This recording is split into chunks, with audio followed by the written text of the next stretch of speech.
తణుకులో ఈరోజు 2 రోజుల పాటు రైతులు డ్వాక్రా అక్క చెల్లెమ్మలు అందరము కలిసి కూడా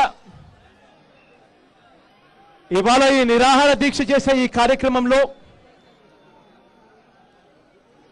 ఇంతటి సంఘీభావం రాష్ట్రంలో ఉన్న ప్రతి రైతుకు, రాష్ట్రంలో ఉన్న ప్రతి డ్వాక్రా అక్క చెల్లెమ్మకు సంఘీభావం తెలుపుతూ ఇవాళ తణుకులో ఈ దీక్ష జరుగుతూ ఉంది. గత 2 రోజులుగా ఈ దీక్షలు ఎందుకు జరుగుతూ ఉన్నాయి అంటే కారణం ఇవాళ నేను అడుగుతున్నా ఈ రాష్ట్ర ప్రభుత్వాన్ని, ఈ రోజుటికి ఈ రాష్ట్ర ప్రభుత్వాన్ని నేను అడుగుతా ఉన్నా, ఈ రోజుటికి ఎంతమంది డ్వాక్రా అక్క చెల్లెమ్మలకు, ఎంతమంది రైతులకు మీరు రుణాలు మాఫీ చేశారు అని చెప్పి నేను ఇవాళ ఈ రాష్ట్ర ప్రభుత్వాన్ని నేను గట్టిగా నిలదీస్తా ఉన్నా.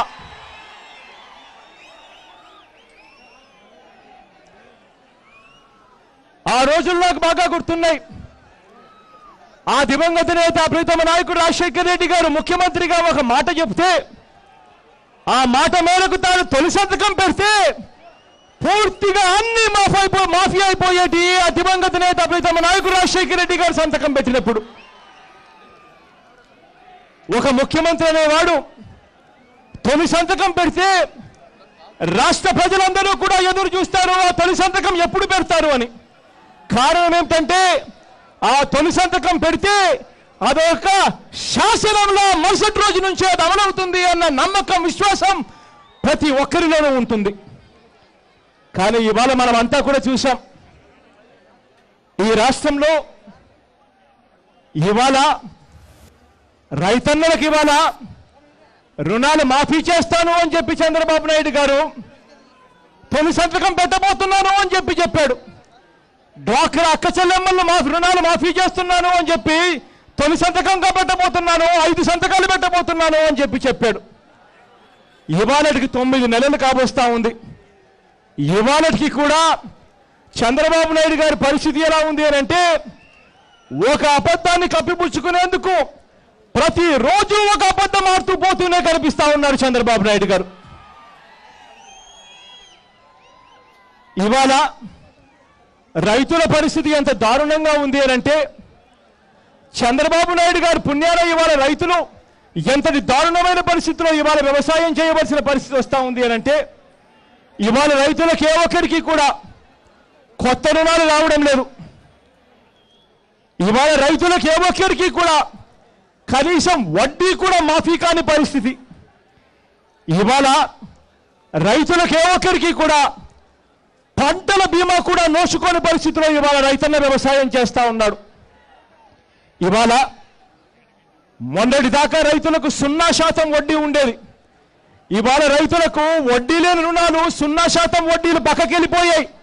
ఇవాళ రైతులు 14% అపరాధ వడ్డీ కట్టే పరిస్థితిలో ఇవాళ రైతున్నాడు. ఇవాళ లెవీ తగ్గిపోయింది. ఎంఎస్పి కూడా ఇవాళ కనీస మద్దతు ధరకు కూడా రైతులు ఇవాళ తాను ఉత్పత్తి చేసిన ఉత్పత్తులను అమ్ముకోలేని పరిస్థితిలో ఇవాళ రైతన్న వ్యవసాయం చేస్తూ ఉన్నాడు. చివరకు ఎరువులు కూడా రైతులకు అందడం లేదు. ఎరువుల పరిస్థితి కూడా ఇవాళ ఎట్లుంది అని అంటే, బస్తా ఎరువు 285 రూపాయలు అయితే ఇదే తణుకులో వెళ్ళి మార్కెట్కి వెళ్ళి ఒకసారి బస్తా ఎరువు కొనాలంటే 400 రూపాయలు 450 రూపాయలు పెట్టవలసి వస్తూ ఉంది, బ్లాక్లో కొనవలసి వస్తూ ఉంది.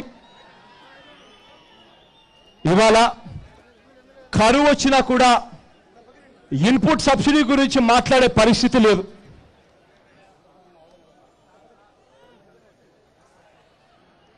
ఇవాళ బ్యాంకుల నుంచి రుణాలు రాక, బ్యాంకుల గడపలు ఇవాళ రైతులను తొక్కలేక, ఇవాళ రైతులు 2 రూపాయల వడ్డీకి 3 రూపాయల వడ్డీకి బయట వ్యాపారుల దగ్గర నుంచి ఇవాళ వడ్డీకి 2 రూపాయల వడ్డీకి 3 రూపాయల వడ్డీకి డబ్బులు తెచ్చుకొని వ్యవసాయం చేయవలసిన పరిస్థితి. తక్కువ వడ్డీ, వడ్డీ లేని రుణాలు అన్నది ఇవాళ కనపడని పరిస్థితి. ఇంత దారుణమైన పరిస్థితిలో ఇవాళ రైతుంటే ప్రభుత్వం ఇవాళ చెక్కుల ద్వారా పేమెంట్లు ఇస్తా ఉంది అని చెప్పి మరో మాట మాట్లాడుతూ ఉంది. రైతులు ఎక్కడైతే అమ్మాలి ధాన్యం అనేది ఎక్కడైతే అమ్మాలనుకుంటే అది అమ్మాల్సింది ఇక్కడ మాత్రమే అమ్మాలని చెప్పి ప్రభుత్వం చెప్తా ఉంది. అక్కడికి వెళితే అక్కడ ధాన్యం కొనుగోలు కూడా చెక్కుల రూపంలో కాస్తో కూస్తో ఇస్తారు. చెక్కు తీసుకుని రైతు బ్యాంకుకు వెళ్తే మీరు కట్టాల్సిన రుణం ఇంతుంది అని చెప్పి ఆ చెక్కులు కూడా రైతులకు ఇవాళ అకౌంట్లో లేక డబ్బులు పడని పరిస్థితిలో ఇవాళ రైతన్న వ్యవసాయం చేస్తా ఉన్నాడు. బ్యాంకులు బంగారాన్ని వేలం వేస్తా ఉన్నాయి. ఇదే చంద్రబాబు నాయుడు గారు ముఖ్యమంత్రిగా ఉన్నప్పుడు అన్న మాటలు మర్చిపోయాడు.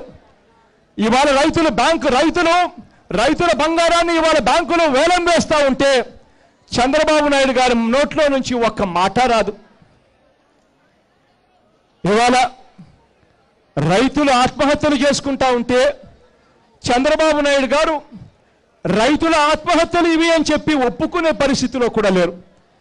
కారణం ఏమిటంటే చంద్రబాబు నాయుడు గారు ఆ రైతులు ఆత్మహత్యలు చేసుకుంటున్నారు అని చెప్పి ఒప్పుకుంటే ఆ రైతులకు ఎక్స్గ్రేషియా కింద 5 లక్షలు డబ్బు ఇవ్వాల్సి వస్తుంది అని చెప్పి ఆ రైతులకు కూడా ఆ డబ్బు కూడా ఎగరగొట్టే పరిస్థితిలో ఇవాళ చంద్రబాబు నాయుడు గారు ఆత్మహత్యలను సైతం ఒప్పుకోని పరిస్థితి. ఇవాళ ఉపాధి హామీ పనులు కరువైపోయాయి. పనులు లేవు ఇవాళ రాష్ట్రంలో. రైతులు ఇవాళ వలసలు పోతున్నారు. అప్పులు పుట్టడం లేదు. రైతుల పరిస్థితి ఇంత దయనీయంగా ఉండి ఉపాధి హామీ పనులు ఇంత దారుణంగా ఉంటే చంద్రబాబు నాయుడు గారి నోట్లో నుంచి ఒక్క మాట రాదు. ఇంతటి దారుణమైన పరిస్థితిలో వ్యవసాయం జరుగుతూ ఉంది రాష్ట్రంలో. నిజంగా వ్యవసాయ రుణాల మీద, రైతు రుణాల మీద చంద్రబాబు నాయుడు గారు అనుసరించిన ఈ రుణమాఫీ అన్న ఒక పెద్ద అబద్ధం చంద్రబాబు నాయుడు గారి నోట్లో నుంచి వచ్చిన ఈ అబద్ధం ఎలా ఉంది అని అంటే, నిజంగా మనమంతా గ్రామాలలో వినే ఉంటాం పంచపాండవులు మంచం కోళ్ళ కథ. నిజంగా అలానే ఉంది చంద్రబాబు నాయుడు గారు రుణమాఫీ పథకం. మొట్టమొదట ఆయన కోటయ్య కమిటీ అన్నాడు. ఆ తర్వాత రిజర్వ్ బ్యాంకుతో నేను మాట్లాడుతున్నాను, లోన్లన్నీ రీషెడ్యూల్ చేయిస్తాను అని చెప్పి అన్నాడు. దాని తర్వాత రుణమాఫీ కోసం ఒక సాధికార సంస్థ పెడుతున్నాను అన్నాడు. దాని తర్వాత దానికి 87,000 కోట్ల రైతుల రుణాలు, వ్యవసాయ రుణాలు ఉంటే దానికి కేవలం 5,000 కోట్లు మాత్రం ఇస్తా ఉన్నాను అని చెప్పి మరో మాట చెప్పాడు. దాని తర్వాత రైతులకు ఎక్కడ రుణాలు ఇవ్వవలసి వస్తుందేమో అని చెప్పి ఆధార్తో ముడిపెట్టాడు. ఆధార్ లేకపోతే రైతులకు రుణమాఫీ కాదు అని చెప్పాడు. దాని తర్వాత రేషన్ కార్డు ఉంటేనే రుణమాఫీ అన్నాడు. దాని తర్వాత ఒక ఖాతాకు మాత్రమే అన్నాడు, ఒక బ్యాంకుకు మాత్రమే అన్నాడు. దాని తర్వాత ఒక గ్రామంలో ఉన్న భూమికి మాత్రమే అని అన్నాడు. దాని తర్వాత హైదరాబాద్లో ఉన్నవారు రైతులే కాదు అని చెప్పి మరో మాట అన్నాడు. దాని తర్వాత మేము నిర్ణయించిన స్కేల్ ఆఫ్ ఫైనాన్స్ మాత్రమే ఇస్తామన్నారు. అసలు ఈ స్కేల్ ఆఫ్ ఫైనాన్స్ అన్నది చంద్రబాబు నాయుడు గారు ముఖ్యమంత్రి కాకమునుపు నిజంగా ఏ రైతుకైనా ఈ స్కేల్ ఆఫ్ ఫైనాన్స్ గురించి తెలుసా నేను అడుగుతా ఉన్నా. నేను రైతాంగందరినీ. ఎవరికి కూడా స్కేల్ ఆఫ్ ఫైనాన్స్ గురించి తెలియదు. స్కేల్ ఆఫ్ ఫైనాన్స్ అన్నది రైతులకు బ్యాంకులు రుణాలు ఇవ్వడానికి ఒక కారణం అని చెప్పి అనుకుంటున్న వాళ్ళం. కానీ చంద్రబాబు నాయుడు గారి పుణ్యాన రైతుల లోన్లను ఎలా కత్తిరించాలి అని చెప్పి ఇవాళ చంద్రబాబు నాయుడు గారు కొత్త స్కేల్ ఆఫ్ ఫైనాన్స్ నిర్వచనం చెప్పాడు. తర్వాత చంద్రబాబు నాయుడు గారు కుటుంబానికి 1 మాత్రమే అని చెప్పాడు. తర్వాత 1.5 లక్ష మాత్రమే అన్నాడు. దాని తర్వాత ఉద్యానవన పంటలు లేవు అని చెప్పి అన్నాడు.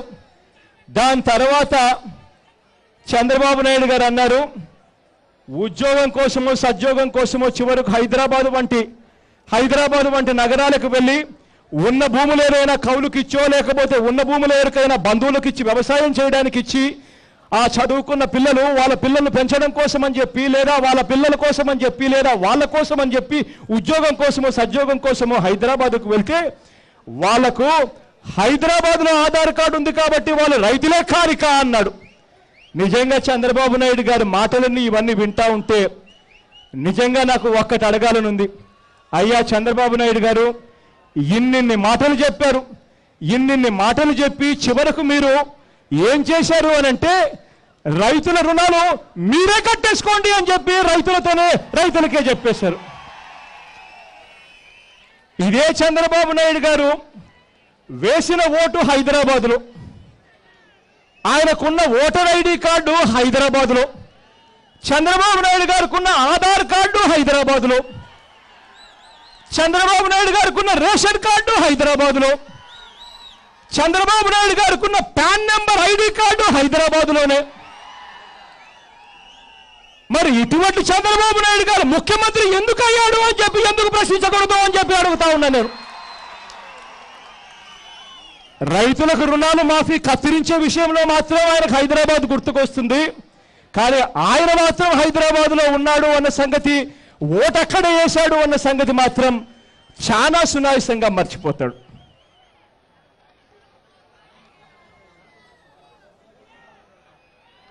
చంద్రబాబు నాయుడు గారు ముఖ్యమంత్రి కాకమునుపు ఎంత మనకు అప్పు ఉంది, ఎంత మనకు అప్పు లేదు, రైతులు ఎంతమంది, రైతులకు ఎంత అప్పులు ఉన్నాయి, డ్వాక్రా అక్క చెల్లెమ్మలు ఎంతమంది, డ్వాక్రా అక్క చెల్లెమ్మల అప్పులు ఎంత ఉన్నాయి అన్నది చంద్రబాబు నాయుడు గారికే కాదు, ప్రతి ఒక్కరికి, చదువుకున్న ప్రతి ఒక్కరికి కూడా తెలిసిన విషయాలే. ఇవాళ చంద్రబాబు నాయుడు గారి అధ్యక్షతనే చంద్రబాబు నాయుడు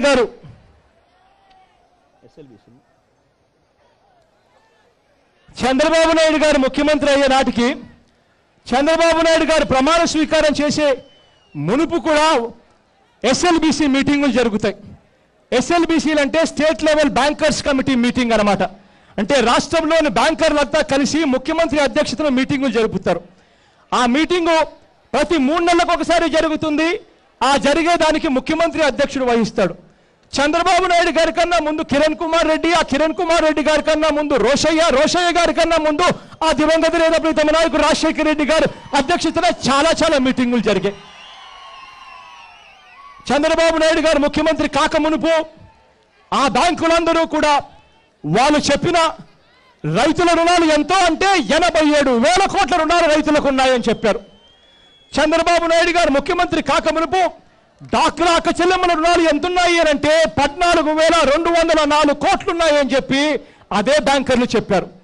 ఇవన్నీ తెలిసిన తర్వాతనే చంద్రబాబు నాయుడు గారు రాష్ట్రాన్ని విడగొట్టాడు. విడగొట్టడం కూడా ఎంత దారుణంగా విడగొట్టాడు అని అంటే ఢిల్లీకి వెళ్ళి రాష్ట్రాన్ని విడగొట్టే విషయంలో ఓటేసి ఆ ఓటు వేయించి ఆ ఎంపీల చేతనే ఇలా ఏలు కూడా చూపించి టీవీలోకి చూపించాడు. మేమే మొట్టమొదట ఓటేశాము రాష్ట్రాన్ని విడగొట్టడానికి అని చెప్పి. అన్నీ తెలిసి చంద్రబాబు నాయుడు గారు అక్కడికి వెళ్ళి ఢిల్లీకి వెళ్ళి ఓటేసి రాష్ట్రాన్ని విడగొట్టాడు. విడగొట్టిన తర్వాత చంద్రబాబు నాయుడు గారు ఇక్కడికి వచ్చారు, హైదరాబాద్కు వచ్చి ఇదే తెలుగుదేశం కార్యాలయంలో చంద్రబాబు నాయుడు గారు 2 మేనిఫెస్టోలు చూపించాడు. తెలుగుదేశం పార్టీకి చెందిన తెలంగాణ మేనిఫెస్టో ఒకటి, సీమాంధ్రకు చెందిన మేనిఫెస్టో ఒకటి అని చెప్పి 2 చూపించాడు. 2 చూపించి రైతుల రుణాలన్నీ కూడా మాఫీ చేస్తున్నాను అని చెప్పి తాను చెప్పడం జరిగింది. డ్వాక్రా అక్క చెల్లెమ్మ రుణాలన్నీ మాఫీ చేస్తాను అని మేనిఫెస్టోలో లిఖితపూర్వకంగా చెప్పాడు. అదొక్కటే కాదు, తర్వాత ఏప్రిల్ 11వ తేదీన చంద్రబాబు నాయుడు గారు ఎన్నికలకు ముందు ఎలక్షన్ కమిషన్కు లెటర్ రాశాడు.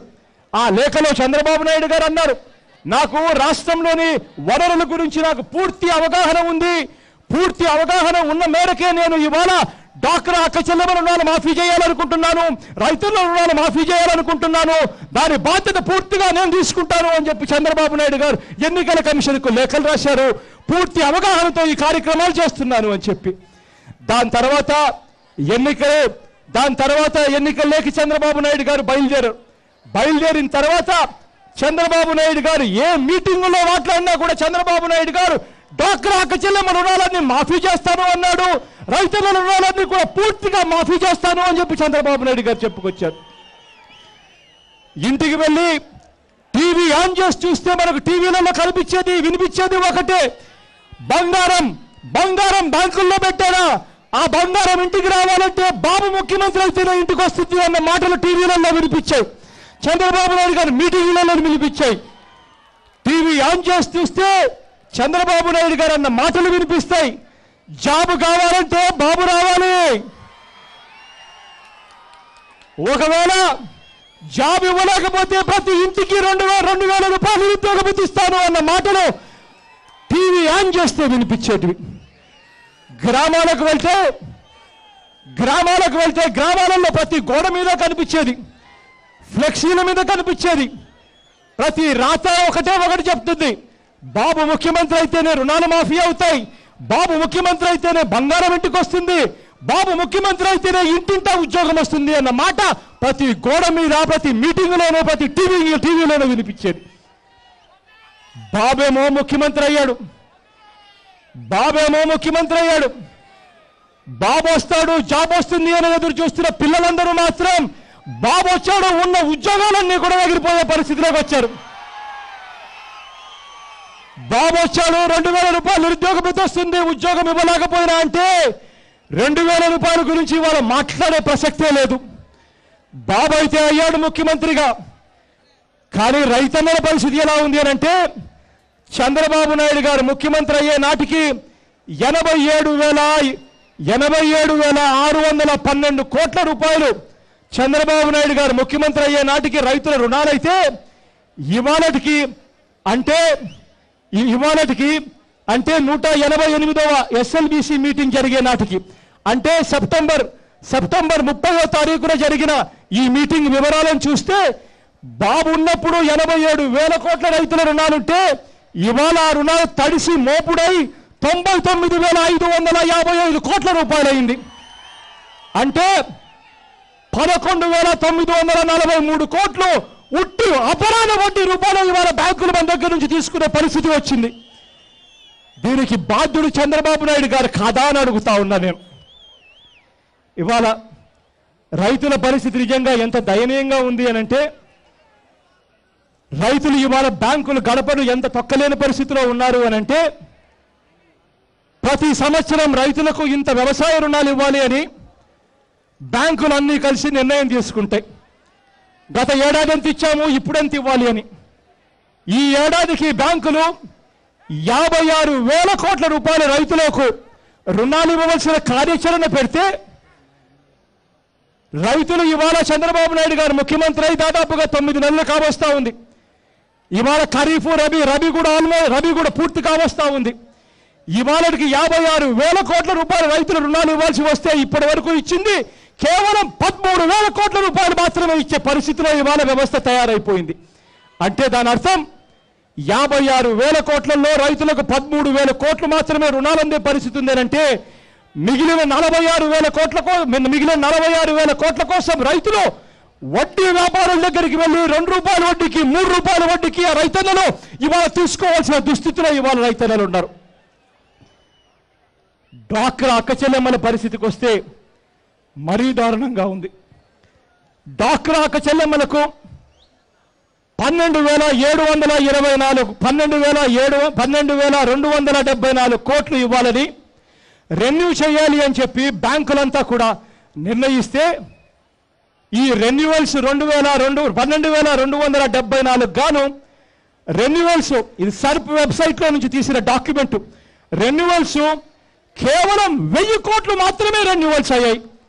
అంటే దాని అర్థం ఇవాళ డ్వాక్రా అక్క చెల్లెమ్మలు తీసుకున్న అప్పులు కట్టలేక వడ్డీల మీద వడ్డీలు వేస్తూ ఉండే పరిస్థితులు తట్టుకోలేక అక్క చెల్లెమ్మలు పూర్తిగా చేతులు ఎత్తేసిన పరిస్థితి ఇవాళ కనిపిస్తూ ఉంది. చంద్రబాబు నాయుడు గారు ముఖ్యమంత్రి కాకముందు రాష్ట్రంలో దాదాపుగా 5 లక్షల పైసలకు ఏ గ్రేడ్ సంఘాలుగా నమోదయ్యాయి. ఇవాళ ఆ ఏ గ్రేడ్ సంఘాలుగా నమోదైన సంఖ్య ఎంత అని చూస్తే కేవలం 708 కోట్ల 708 మంది మాత్రం 708 సంఘాలు మాత్రమే ఇవాళ ఏ గ్రేడ్లో ఉన్నాయి.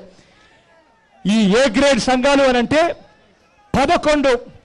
11 పారామీటర్స్ని తీసుకొని ఆ ప్రతి సంఘానికి మార్కులు వేస్తారు. ఆ ప్రతి సంఘానికి 70 మార్కులు పైచిలకు మార్కు వస్తే ఏ గ్రేడ్ సంఘం అంటారు. అటువంటి చంద్రబాబు నాయుడు గారు ముఖ్యమంత్రి కాకముందు 5 లక్షల పైచిలకు సంఘాలు ఏ గ్రేడ్లో ఉంటే చంద్రబాబు నాయుడు గారు ముఖ్యమంత్రి అయిన తర్వాత 708కి దిగజారిపోయాయంటే అక్కచెల్లెమ్మల పరిస్థితి ఎంత దారుణంగా ఉందని చెప్పి లెక్క పెట్టడానికి ఇంతకన్నా వేరే ఉదాహరణ కూడా అవసరం లేదు. ఇవాళ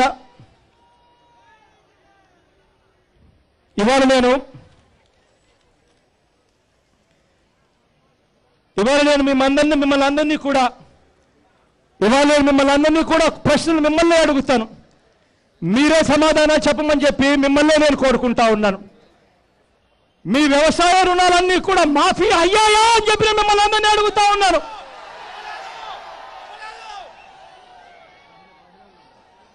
మీ బంగారం మీకు వెనక్కి వచ్చిందా అని చెప్పి నేను అడుగుతా ఉన్నాను మిమ్మల్ని అందరినీ.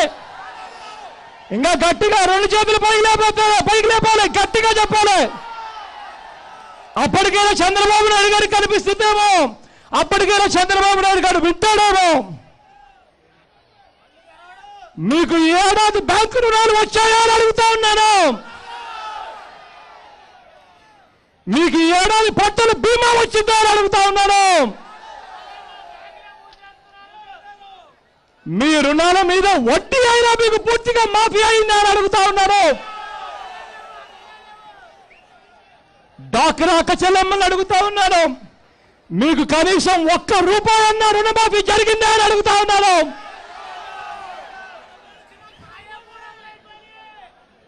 చంద్రబాబు నాయుడు ఎప్పుడైనా నిజాలు చెప్తాడా అని అడుగుతా ఉన్నారు మిమ్మల్ని. ఇది చంద్రబాబు నాయుడు గారి పరిస్థితి. చంద్రబాబు నాయుడు గారికి ఒక మునిశాపం ఉంది. ఆ మునిశాపం ఏంటంటే పొరపాటును కూడా చంద్రబాబు నాయుడు గారి నోట్లో నుంచి నిజం వచ్చిందనంటే చంద్రబాబు నాయుడు గారి తల 1000 ముక్కలవుతుంది అన్న మునిశాపం చంద్రబాబు నాయుడు గారికి ఉంది. అందుకే ఆయన నోట్లో నుంచి కూడా పొరపాటును కూడా ఒక్క నిజం కూడా చెప్పడు. ఇవాళ ఇంతటి దారుణమైన పరిస్థితుల్లో ఈ వ్యవస్థలను దిగజార్చారు. ఈ పోరాటం మనం ఇంతటితో ఆపేశాము అనంటే చంద్రబాబు నాయుడు గారు అనే వ్యక్తికి ఎంత సిగ్గులేదు అనంటే మనం అంతా కూడా చూసాం. మొన్ననే చంద్రబాబు నాయుడు గారు ఈ జిల్లాలోనే పాదయాత్ర చేశాడు అని. నిజంగా చంద్రబాబు నాయుడు గారు పాదయాత్ర ఎందుకు చేశాడు అని చెప్పి చాలా మందికి అనుమానం వచ్చింది, నాతో పాటు. కారణం ఏంటంటే ఆ పాదయాత్రలో రైతుల రుణాలు మాఫీ కాని ఏ రైతు చంద్రబాబు నాయుడు గారిని కలవకూడదు. చంద్రబాబు నాయుడు గారు పాదయాత్ర చేస్తూ ఉన్నప్పుడు రుణాలు మాఫీ కాని డాక్రా అక్క చెల్లెమ్మలు ఏ ఒక్కరు చంద్రబాబు నాయుడు గారి దగ్గరికి వెళ్ళకూడదు. చంద్రబాబు నాయుడు గారు పాదయాత్ర చేస్తూ ఉన్నప్పుడు ఉద్యోగం దొరకని ఏ పిల్లాడు కూడా చంద్రబాబు నాయుడు గారి దగ్గరికి వెళ్ళి నాకు ఉద్యోగం ఎప్పుడు ఇస్తావు అని చెప్పి అడగకూడదు. చంద్రబాబు నాయుడు గారు పాదయాత్ర చేస్తూ ఉన్నప్పుడు ఫీజు రీఇంబర్స్మెంట్ రాక చదువుకుంటున్న పిల్లలు ఇబ్బందులు పడతా ఉన్నా చంద్రబాబు నాయుడు గారి దగ్గరికి వెళ్ళి మా ఫీజులు నువ్వు ఎప్పుడు కడతావు అని చంద్రబాబు నాయుడు గారిని గట్టిగా నిలదీయకూడదు. చంద్రబాబు నాయుడు గారి పాదయాత్ర జరుగుతూ ఉన్నప్పుడు చుట్టూ పోలీసులతోనూ తెలుగుదేశం పార్టీకి చెందిన ఎమ్మెల్యేలు ముఖ్యమైన నాయకులతోనూ పాదయాత్ర చేస్తారు. ప్రజలను ఏ ఒక్కరిని కూడా దగ్గరికి కూడా రానికోకుండా ఆ పాదయాత్ర ఎందుకు చేస్తున్నారు చంద్రబాబు నాయుడు గారు అని చాలా మందికి అనుమానాలు వచ్చాయి, నాతో పాటు. ఇవాళ చంద్రబాబు నాయుడు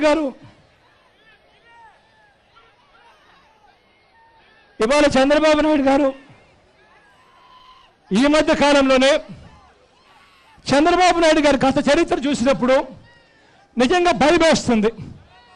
కారణం ఏంటంటే చంద్రబాబు నాయుడు గారు ఇవాళ డాక్రా అక్క చెల్లెమ్మల రుణాల విషయంలోనూ ఇవాళ రైతన్నల విషయంలోనూ చంద్రబాబు నాయుడు గారు ఏదైతే చేశారో, చంద్రబాబు నాయుడు గారు గతంలో కూడా ముఖ్యమంత్రి అయినప్పుడు కూడా చంద్రబాబు నాయుడు గారు చేసింది అక్షరాల ఇదే. ఆ రోజు కూడా చంద్రబాబు నాయుడు గారు మద్యపానాన్ని నిషేధిస్తానని చెప్పి అధికారంలోకి వచ్చాడు. వచ్చిన తర్వాత మద్యపానం ఇక్కడ ఉంది, మద్యపానం అమలు కావాలి అంటే రాష్ట్రంలో డబ్బులు లేవు, ఖజానా ఖాళీ అయిపోయింది, కాబట్టి మద్యపానాన్ని నిషేధించాలి అని అంటే ఏకంగా ట్యాక్సులు వేయాలి అని చెప్పి ఒకే రోజు 2150 కోట్ల రూపాయలు ట్యాక్సులు వేసినాడు ఇదే చంద్రబాబు నాయుడు గారు 1996లో. రాష్ట్ర ఖజానా ఖాళీగా ఉంది. రాష్ట్ర ఖజానాకు డబ్బులు కావాలంటే ఆ రోజుల్లో రాష్ట్ర బడ్జెట్ 30,000 కోట్లు. ఒకే రోజు చంద్రబాబు నాయుడు గారు వడ్డించింది 2150 కోట్లు. అంటే ఇంక అర్థం చేసుకోవచ్చు చంద్రబాబు నాయుడు గారు ఏ స్థాయిలో ఖజానాన్ని నింపుతాడు అని చెప్పి. ఆ రోజు చంద్రబాబు నాయుడు గారు ఏమేం చెప్పాడో తెలుసా? దాని మీద ఏమేమి దాని మీద చంద్రబాబు నాయుడు గారు ఆ రోజు ట్యాక్సులు వేశారో తెలుసా?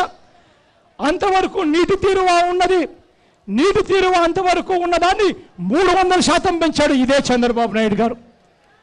అదే రోజు చంద్రబాబు నాయుడు గారు నీళ్లు వాడుకుంటూ ఉన్న ప్రతి రైతు ప్రతి ఎకరాకు 1 బస్తా నీటి తీరువ ఇవ్వాలి అని చెప్పి ఆ రోజు చంద్రబాబు నాయుడు గారు చెప్పాడు. అదే చంద్రబాబు నాయుడు గారు ఆ రోజుల్లో 50 రూపాయల హార్స్ పవర్ ఉన్న కరెంటును 625 రూపాయలు తీసుకొని పోయాడు. అదే చంద్రబాబు నాయుడు గారు ఒక్క రోజులో 2150 కోట్ల రూపాయల ట్యాక్సులు వేసి నడ్డి బెదిర్చాడు. ఇవాళ కూడా చంద్రబాబు నాయుడు గారు చేస్తూ ఉన్నది నిజంగా అదే భయం వస్తూ ఉంది. ఇదే చంద్రబాబు నాయుడు గారు ఈ మధ్యకాలంలోనే ప్రతిరోజు అంటూ ఉన్నాడు డబ్బులు లేవు, ఖజానా ఖాళీ అయిపోయింది, జీతాలకు కూడా డబ్బులు లేవు అని చెప్పి ఇవాళ చంద్రబాబు నాయుడు గారు రోజు అంటూ ఉన్నాడు. చంద్రబాబు నాయుడు గారు ఈ మాటలన్నీ ఎందుకు అంటున్నాడు అని చెప్పి ఒక్కసారి వెనక్కి తిరిగి చూస్తే కారణం ఏంటంటే చంద్రబాబు నాయుడు గారు వ్యవసాయ రుణాలు చెల్లించకుండా ఎగ్గొట్టేందుకు, రెండవ కారణం ఏంటంటే డాక్రా రుణాలు చెల్లించకుండా ఎగ్గొట్టేందుకు, మూడో కారణం ఏమిటి అంటే విద్యార్థుల స్కాలర్షిప్లు ఫీజు రీయింబర్స్మెంట్ పూర్తిగా ఎగ్గొట్టేందుకు, ఇంటింటికి నిరుద్యోగ భృతి పిల్లలు ఎక్కడ అడుగుతారేమో అని ఇంటింటికి నిరుద్యోగ భృతి గురించి ప్రజలను మోసం చేసేందుకు మాయపరిచేందుకు చంద్రబాబు నాయుడు గారు చేస్తా ఉన్నారు. అవ్వ తాతల పెన్షన్లు కత్తిరించేందుకు, ఏకంగా సంక్షేమ పథకాలన్నిటికీ అటకెక్కించేందుకు చంద్రబాబు నాయుడు గారు ఈ మాటలన్నీ ఎందుకు చేస్తున్నాడు అని అంటే కారణం ఏమిటంటే రాబోయే రోజుల్లో చంద్రబాబు నాయుడు గారు షాక్ కొట్టే విధంగా ట్యాక్సులు వేసేందుకు చంద్రబాబు నాయుడు గారు నడుం బిగించారు. ఇవాళ ఉద్యోగస్తులందరూ ఎదురు చూస్తూ ఉన్నారు చంద్రబాబు నాయుడు గారు 29% చంద్రబాబు నాయుడు గారు పిఆర్సీ ఎప్పుడు ఇస్తారని. ఆ ఎదురు చూస్తూ ఉన్న ఉద్యోగంలో పిఆర్సీ తగ్గించేందుకు చేస్తూ ఉన్నాడు. ఇప్పటికే చంద్రబాబు నాయుడు గారు ఇసుక షాక్ కొట్టే విధంగా రేట్లు పెంచాడు. చంద్రబాబు నాయుడు గారు ముఖ్యమంత్రి కాకముందు ఒక లారీ ఇసుక కొన్ని ప్రాంతాల్లో ఒక ట్రాక్టర్ ఇసుక కొన్ని ప్రాంతాల్లో 1000 రూపాయలు, కొన్ని ప్రాంతాల్లో 3000 ఉంటే ఇవాళ ఒక ట్రాక్టర్ ఇసుక 3 రెట్లు 5 రెట్లు పెరుగుతూ ఉన్న పరిస్థితులు మన కళ్ళు ఎదుటే చూస్తూ ఉన్నాం. ఇవాళ చంద్రబాబు నాయుడు గారు ముఖ్యమంత్రి అయిన వెంటనే తాను చేసిన పని ఏమిటి అంటే మొన్నటి దాకా కూడా రాని కరెంటు బిల్లులు, గత ప్రభుత్వాలన్నీ వదిలేసిన కరెంటు బిల్లులు ఇవాళ వడ్డీతో సహా ఇవాళ రాబట్టే కార్యక్రమాలు చేస్తూ ఉన్నాడు. చంద్రబాబు నాయుడు గారి గత చరిత్ర ఇంతటి దారుణంగా ఉంది కాబట్టి చంద్రబాబు నాయుడు గారు ఏం చేయబోతారు అని చెప్పి ఇవాళ భయపడతా ఉన్నాం. ఇవాళ రాబోయే రోజుల్లో కరెంటు ఛార్జీలు పెరుగుతాయి, రాబోయే రోజుల్లో మున్సిపల్ ట్యాక్సులు రేట్లు పెంచుతారు. చంద్రబాబు నాయుడు గారు అన్నీ చేస్తాడు కానీ రైతుల రుణాలు డాక్రా రుణాలు మాఫీ మాత్రం సస్తే చేయడు అని చెప్పి నేను చెప్తా ఉన్నా. ఇటువంటి చంద్రబాబు నాయుడు గారిని మెడలు వంచే కార్యక్రమం అందరం కలిసికట్టుగా ఒకటై చేయాలి. అందరం కలిసికట్టుగా ఒకటై చంద్రబాబు నాయుడు గారి మీద ఒత్తిడి తీసుకొని రావాలి. ఆ ఒత్తిడి చంద్రబాబు నాయుడు గారి మీద తీవ్రంగా తీసుకొస్తేనే కాస్త కూస్తో చంద్రబాబు నాయుడు గారు భయపడైనా కానీ మనకు పలుకుతాడని చెప్పి ఆశతో ఇవాళ గట్టిగా ఒత్తిడి తీసుకొచ్చే కార్యక్రమంలో అందరం సన్నద్ధమవుతామని చెప్పి నేను ఇవాళ పిలుపునిస్తా ఉన్నా. రాబోయే రోజుల్లో కూడా అందరం ఒకటవుదాం. రాబోయే రోజుల్లో కూడా కదం కలుపుదాం, చేతులు కలుపుదాం, చంద్రబాబు నాయుడు గారు మెడలు వంచైనా సరే మనకు రావాల్సింది సాధించుకుందామని చెప్పినది వాళ్ళ పిలుపునిస్తా ఉన్నాం మేము అందరితో కూడా. ఇవాళకి కూడా ఈ పోరాటం ఇంతటితో ఆగదు. మొన్న మండల కేంద్రాల దగ్గర ఎదురు ధర్నాలు చేశాం, నిన్న జిల్లా కేంద్రాలు ఎదురు ధర్నా చేశాం, ఇవాళ ఏకంగా 2 రోజుల పాటు నిరాహార దీక్షలు చేశాం. ఇక ఇంతటితో కూడా ఆగదు. రాబోయే రోజుల్లో చంద్రబాబు నాయుడు గారి మనసు మారకపోతే చంద్రబాబు నాయుడు గారు మెడలు వచ్చే విధంగా రాష్ట్రాన్ని అధోగతి చేస్తామని చెప్పి కూడా చెప్తా ఉన్నాం. ఇవాళకి కూడా దూరంగా ఉన్నా కూడా దూరాన్ని సైతం లెక్క చేయకుండా సంఘీభావం తెలపడానికి కష్టం అనిపించినా కూడా 2 రోజుల పాటు నిరాహార దీక్ష జరుగుతూ ఉన్నా కూడా ఏ ఒక్కరి ముఖంలో కూడా చికాకు అనేది కనపడకుండా చిక్కడి చిరునవ్వులతోనే ఇంతటి ఆత్మీయతలను పంచిపెడుతూ ఇంతటి ఆప్యాయతలు చూపిస్తూ సాంఘీభావం తెలిపినందుకు ప్రతి అక్కకు, ప్రతి చెల్లెమ్మకు, ప్రతి అవ్వకు, ప్రతి తాతకు, ప్రతి సోదరుడికి, ప్రతి స్నేహితుడికి మీరు చూపించిన ఈ ఆప్యాయతలకు, ఈ సంఘీభావానికి చేతులు జోడించి పేరు పేరున హృదయపూర్వకంగా కృతజ్ఞత తెలుపుకుంటూ సెలవు తీసుకుంటున్నా.